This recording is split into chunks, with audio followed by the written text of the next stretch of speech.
ഒട്ടും കയ്പില്ലാത്ത, ഫ്രിഡ്ജിലൊന്നും വെച്ചില്ലെങ്കിലും കേടാവാത്ത, ഇട്ട ഉടനെ തന്നെ നമുക്ക് ഉപയോഗിച്ച് തുടങ്ങാൻ പറ്റുന്ന ഒരു അടിപൊളി നാരങ്ങ അച്ചാറിൻ്റെ റെസിപ്പിയാണ് കേട്ടോ. ഇന്ന് നമുക്ക് അതിന് വേണ്ടിയിട്ട് കടായിലേക്ക് ആവശ്യത്തിന് സൺഫ്ലവറോ നല്ലെണ്ണയോ ഒഴിച്ചു കൊടുക്കാം.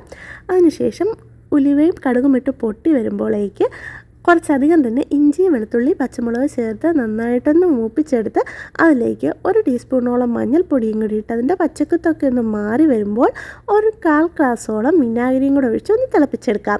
ഇനി അതിലേക്ക് ഒരു 1/2 ടീസ്പൂണോളം കായവും കൂടെ ചേർത്ത് നന്നായിട്ടൊന്ന് മിക്സ് ചെയ്യണം. ഇതിലേക്ക് ഞാനിപ്പോൾ ഇവിടെ നാരങ്ങ ഇഡലിത്തട്ടിൽ വെച്ച് പുഴുങ്ങിയെടുത്ത് ഒരു 4 മണിക്കൂറോളം ഉപ്പ് തേച്ച് വെച്ചിട്ടുള്ളതാണ്. അപ്പോൾ ഒട്ടും കയ്പില്ലാതിരിക്കാൻ വേണ്ടി നമ്മൾ ഇങ്ങനെ ചെയ്താൽ മതി. ഇതിലേക്ക് ഇനി പഞ്ചസാരയുടെ ഒന്നും ആവശ്യമില്ല. ഇപ്പോൾ തന്നെ നന്നായിട്ട് മിക്സ് ചെയ്തെടുത്തിട്ടുണ്ടെങ്കിൽ നമുക്ക് ഇത് ഒട്ടും കയ്പില്ലാതെ കഴിച്ചു തുടങ്ങാൻ പറ്റും. പിന്നെ നാരങ്ങ ഉപ്പ് തേച്ച് വെക്കുമ്പോൾ മിനിമം ഒരു 2 മണിക്കൂറെങ്കിലും വെച്ചാലേ ഉള്ളൂ ഒട്ടും കയ്പില്ലാതെ ഇരിക്കുകയുള്ളൂ.